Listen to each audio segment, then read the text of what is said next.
太累了，待業嘛，因為我算是裸辭，不知道應該怎麼樣抽離。乾杯！沒有什麼比吃到好吃的東西更開心。哇，它整個可以看到整個夜景，這個水超級可愛，然後真的非常的好吃。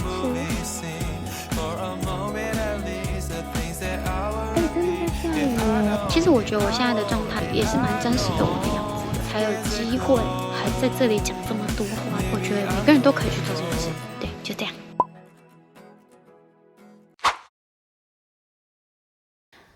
這個超重，要一鼓作氣。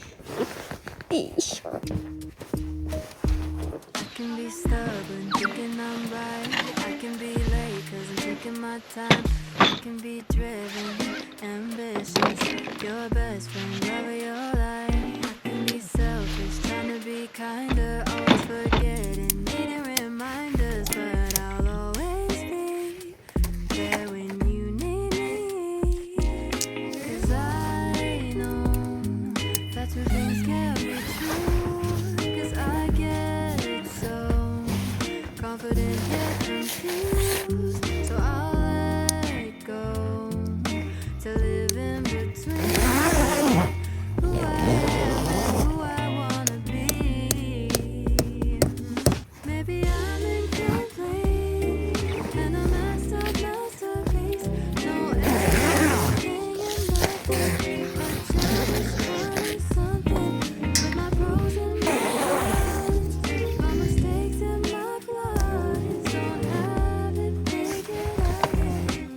我這一次搭站板區，因為我是帶行軍床，想說就直接搭這種區就好。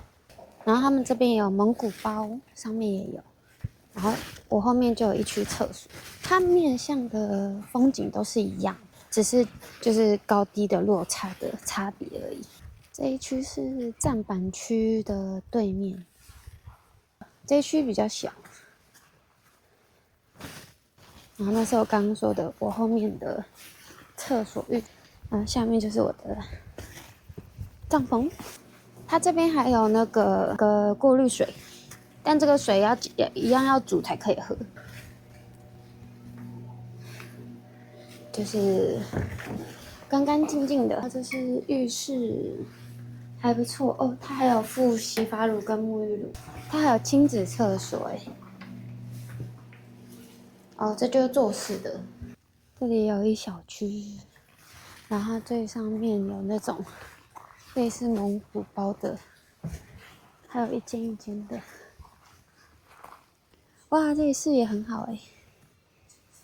這是我的帳篷。哇，它整個可以看到整個夜景。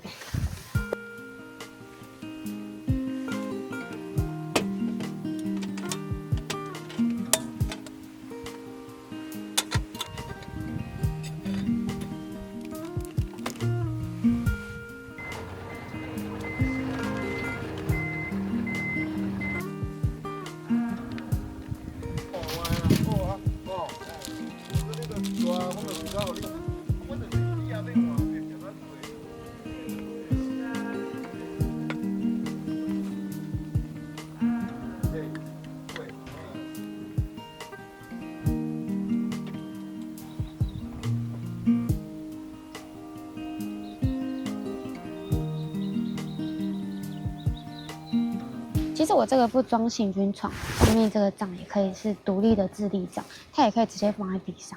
這個水壺超級可愛，我收到當下真的喜歡到不行，但是一直沒有機會讓它出場，這一次終於出場了。這個品牌是 ABC Camping， 他們有代理的，大家可以去搜搜看。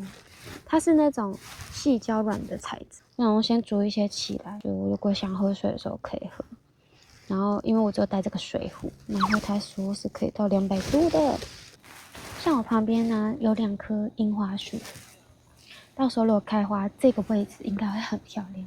哦，之前有人問我這個是什麼，這是一個4萬毫安培的行動電源，只帶這顆的話也蠻夠我的設備用。但是缺點就是相機，因為我相機全部都是插頭的，所以我還是必須帶動力線，有點小麻煩。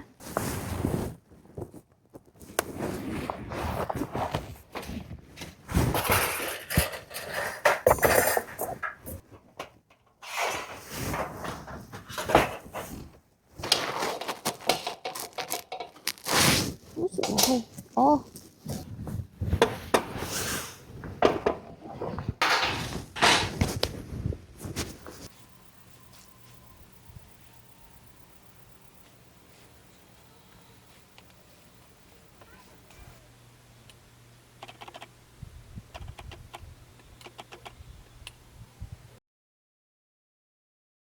今天是追求輕裝露營的，我連晚餐都是帶那種常溫料理包，不需要冰的那種。然後這家我已經幫大家吃過了，真的非常的好吃。它不止好吃，而且準備起來非常的快，非常推薦給跟我一樣喜歡記錄，或者是你是追求輕裝的人。就是這個初影他們家的常溫料理包，這我上次就有在限動分享過，我覺得它超級好吃，一定要分享給你們。我今天就帶這2盒，這就是我的晚餐。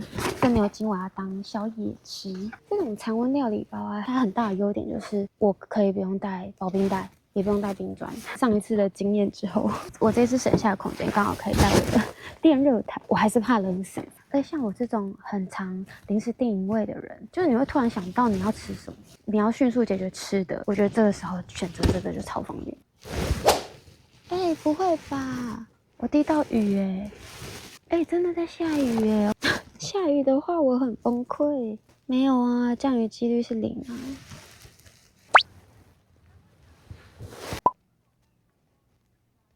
因為外面有一點點飄雨，所以我剛剛移動了一下，然後躲進來這個裡面，看得到嗎？躲進來這個屋檐裡。現在煮的番茄牛肉麵半筋半肉，裡面會有2個。如果有看1230那一集就知道，我超級喜歡吃番茄湯底的東西。而且它裡面搭配的還是這種關廟麵，我真的超愛關廟麵的。關廟麵的地位在我家比米還要重要。而且我覺得像這種麵，關廟麵，它吃起來是比較有嚼勁口感的，它比較適合這種濃郁湯底的東西。所以整體我都覺得超級大，在鍋裡隔水加熱10到15分鐘就可以。它這個還不用開2鍋，你1鍋就可以煮到底。你先把水煮開，然後你先煮麵，把麵煮熟之後，直接把這個丟下去加熱，最後再把它2個結合就好了，所以超級簡單。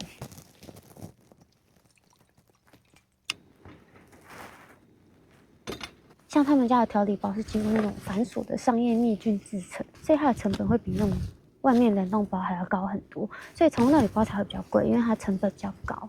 但它這樣的製程最大的優點就是不用添加化學的防腐劑，而且還可以長時間的保存。今天站板區只有我一個，愛人天堂。好啦，其實我不是愛人，我的 MBTI 是 ENFJ。哦，今天風很大。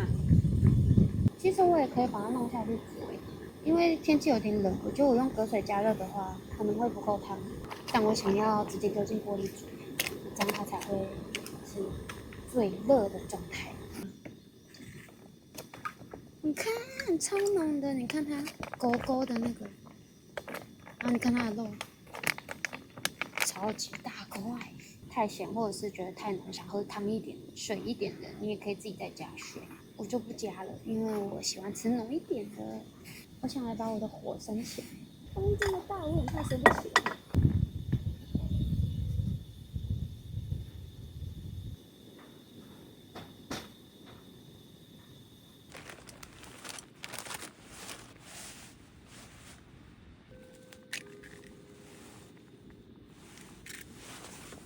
这个牛筋這麼大塊，超級大塊！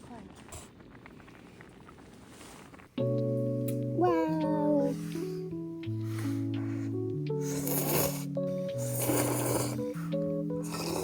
關廟麵真的好好吃，它可以扒住濃濃的那個番茄湯，每一口都可以吃到番茄湯。而且它這樣半筋半肉的量，我覺得算以料理包來說，我覺得算蠻多的。你看它這個肉，超大一塊，它的筋也很有誠意，也是超大一塊。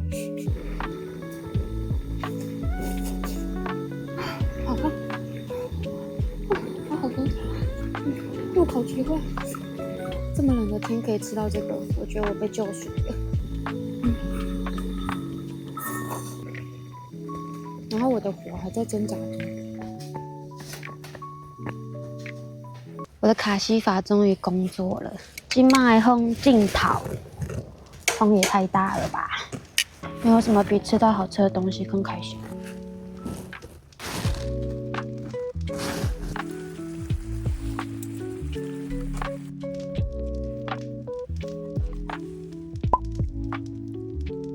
最後一碗了，你是那種會把喜歡的東西留到最後吃，還是把喜歡的東西一開始就先吃掉？我的話就是喜歡的東西都最後吃，所以就變成很容易胖。我去年的冬天在1230的時候洗菜洗到超級痛苦的，那我這次就學乖了，冬天就是少碰水，少碰水，要不然你就是帶個大廚，像我一樣。而且這樣你還可以把空間省下來，帶其他的裝備。万歲！酒，我這次帶，我想要自己來調海寶。他是說用1:3或1:4，然後因為我不想要酒感很重，所以我決定要用1:4。我還買了檸檬，我想要加檸檬，我就是買這種芒果乾。我想把它切成一條一條的，然後加到裡面去。我們先加小片的就好了，以免等一下很奇怪。它會不會沒感覺啊？我們要加片一點，這樣。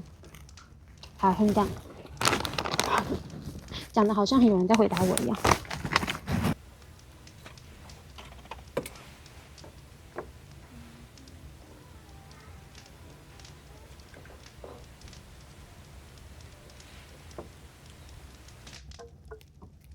芒果檸檬口味的海寶，乾杯！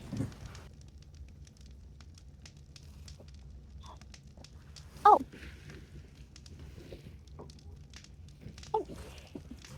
酒感還是有點重，感覺要再用甜一點的東西耶。我沒有甜的，芒果好像不夠。什麼小朋友們都30歲了還喝不了酒，很讚。但我覺得可以再甜一點。有人有什麼想法嗎？要怎麼讓我的海寶甜一點？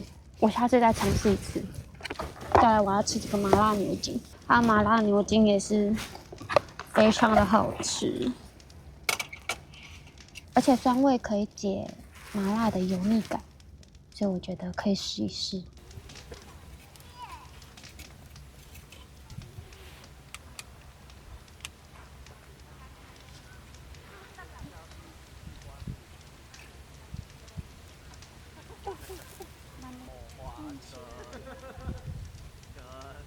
超多的，你看它。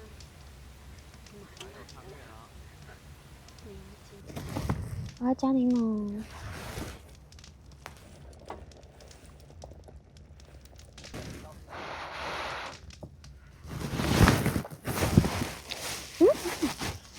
好好吃哦！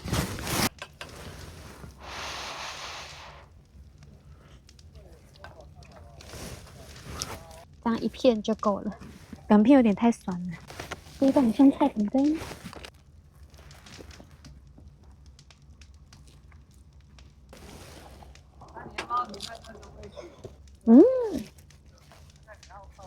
好特別的味道，我把它捏碎，它吃起來就是很泰式風格。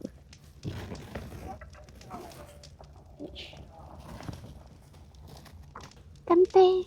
然後再加我的海寶，其實也不是否露營專用啊，你在家吃也是很快就可以用起來吃。你們如果出去朋友有喝酒聚會啊，這個也超快就弄好了，熱一下就可以了。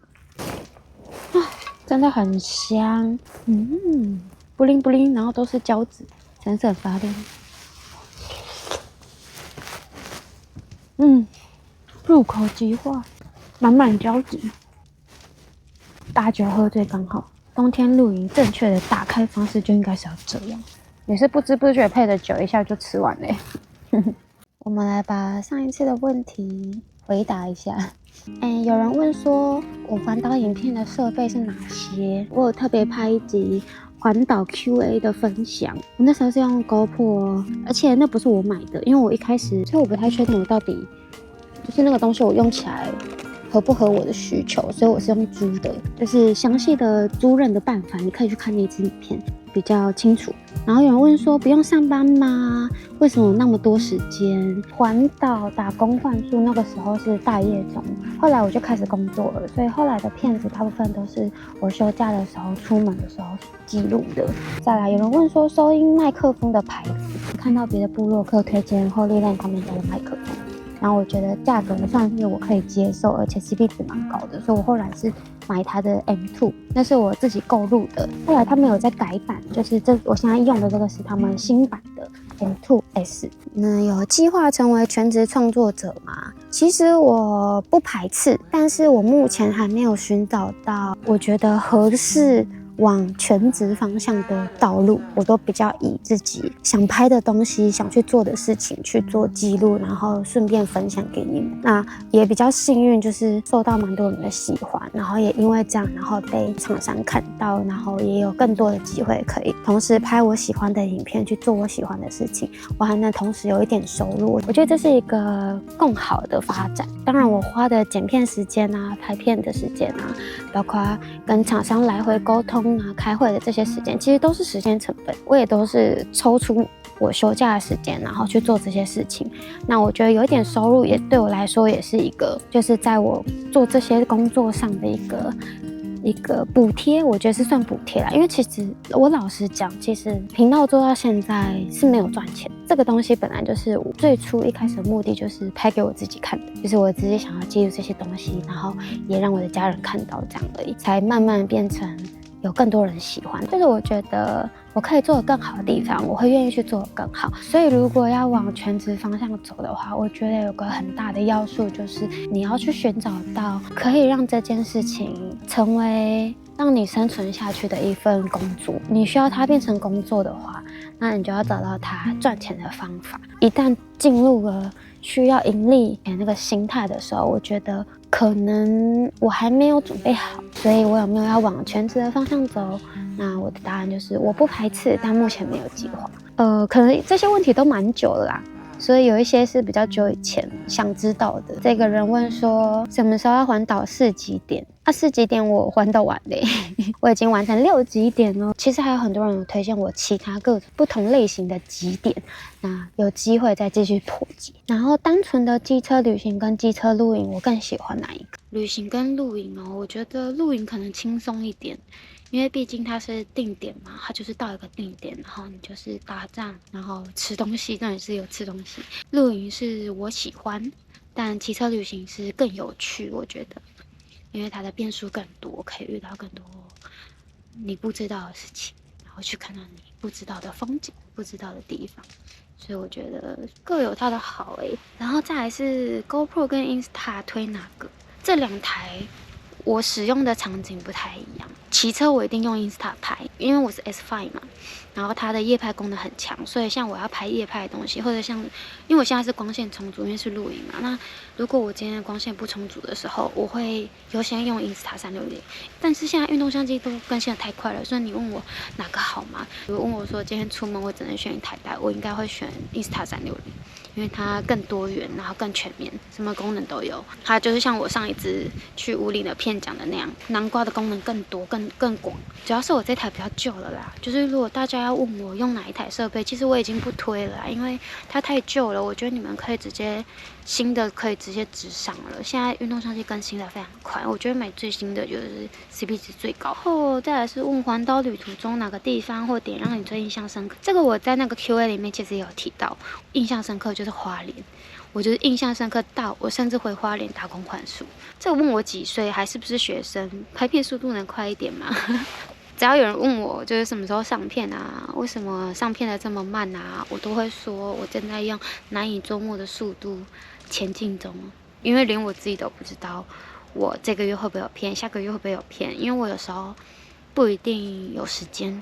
那我有時間的話，然後又有想去的地方，我就會去。有機會就記錄下來，因為我也不是去每個地方我都會記錄，這樣太累了。就是有時候你邊記錄，你就沒有辦法很認真、很投入、很沉浸的去享受這個當下。尤其是跟我家人一起的時候，大部分我都不會記錄，所以我大部分拍出來的影片才會都是一個人。如果跟別人一起，然後又拍片的話，我會有點照顧不到對方，我覺得這樣我自己會覺得不舒服啦。所以拍片的速度就還是難以捉摸咯。然後我不是學生，會有環島 Part 2嗎？我是懷抱着希望，等待下一次的機會。然後什麼契機讓我回家跟環島待業嘛？因為我算是裸辭。反正就是在工作中、生活中，各種都感到，就是在那個環境裡，我都覺得我已經有點掌握不住自己了。我覺得我有點偏離軌道，就是很累，太累了，不知道應該怎麼樣抽離。所以我後來覺得最好的辦法就是我先遠離這個讓我內耗的環境。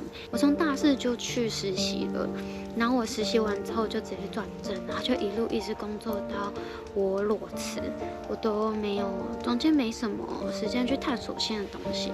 然後我一直都在同一個行業裡面，總之我就是有想好才裸辭的。我從大學開始就一直都是住外面，我從來沒有長時間的待在家裡，所以我裸辭之後才真正意義上的回到家裡住。那甚至我的房間都還沒有長出來，我也是回家之後才又重新把它整理好的。我也蠻開心那這段時間回家住的，我感覺我彌補了很多以前沒有跟家人相處的時光。我其實過得蠻開心的，當然變得窮是一定的，但是我覺得在心靈上的滿足好像更富足了。我覺得這件事讓我整個心態都比較健康一點。所以你要說錢多一定好嗎？我覺得還是要看你的心態如何。當然有錢賺誰不喜歡，但是如果今天我的心裡已經不平衡了，不太健康了，我覺得再多錢你都買不到你健康的身體。所以大家要好好保重身體，錢夠用就好，錢再賺就好了，就是不要弄壞自己的身體。我一開始就覺得，我有這麼長的待業時間可以做什麼？第一件事我就想到環島。那其實環島這件事情我計劃了很久，我大概休了應該有3-4個月，我才動身去環島，也算休息了好一陣子，然後才去環島的。環島之後我就有點算是成為我人生的一個轉捩點，因為我也從來沒有想過，我有沒有想過環島影片會突然就被大家看到。當時你知道我當時第一支片上片的時候，其實那一支片我記得才10幾分鐘，而且只是嘉義到台南就是2個小時可以解決的路程而已。但是那支影片我剪了整整1個禮拜，真的整整1個禮拜，因為那時候對於剪輯軟體啊、拍攝的東西啊、影片的格式啊各種我都很不熟悉，所以其實剪得很慢，但是我剪得很努力。然後那時候雖然才10幾分鐘，但我覺得我好像嘔心瀝血把它產出來的。我還記得當时最開心的事情是，當有500多個人看的時候，我嚇到，我想說哇，這500個人怎麼看得到我的影片？就這個影片發上 YouTube 就會被大家看到嗎？那時候我記得我看到500多個人看的時候，我還很興奮的跟我媽分享說，啊，有人500多個人看我的環島影片呢，太不可思議了吧？就是這些影片是怎麼推到你們手上的？我也覺得好神奇。隔了1天，我發現哇，有2000多人看，太扯了！從500個人變2000個人，你知道那個感受是？我覺得超酷。我其實那時候第2集連剪都還沒有開始剪，我想說發出去就是我自己看，家人看，就這樣。結果太多人在敲碗，一直敲完，然後我就開始如火如荼，每一周都在很努力的剪那個環島的影片，剪完就上片，然後很努力想把它剪出，盡量的呈現出當時環島的樣子。拍的素材超級少，但其實我環島的過程遇到超級多事情，可能只有我自己看那個環島影片會知道我當時發生了什麼，背後的故事是什麼。所以對我來說，環島影片就是如此重要的存在，因為對我來說，我看了它，我會熱淚盈眶，我會心裡會很激激動。但我沒想到，就是你們只是單純看了我呈現給你們的東西，你們也可以受到感動。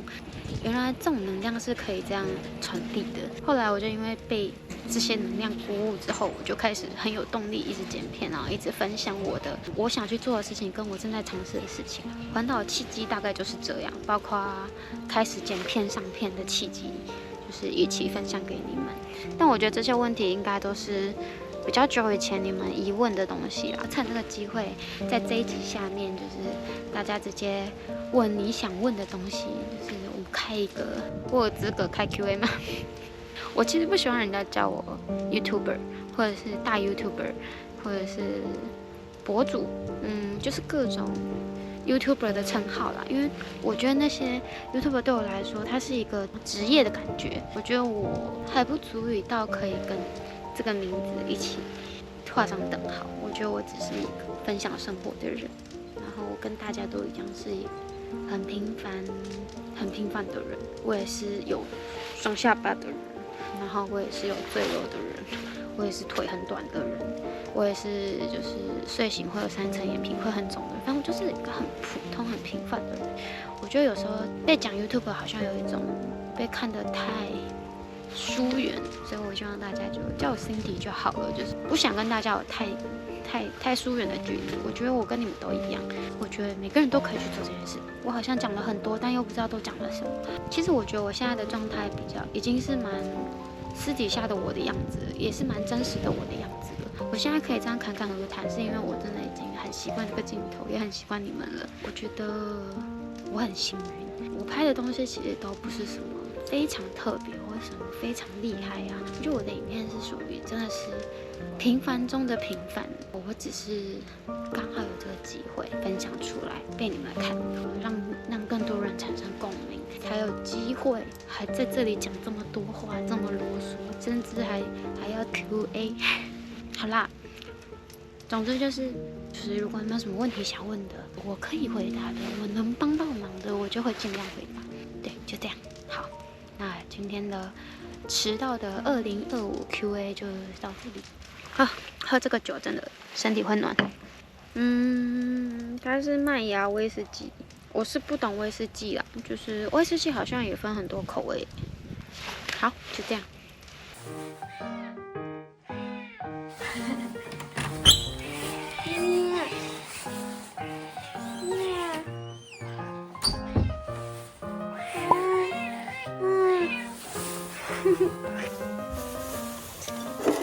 你是餓了嗎？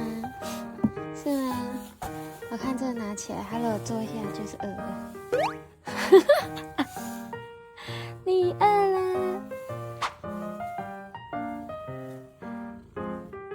還在看盤子裡面有東西。好可愛。好啦，我放給你飯啦。開心了吧？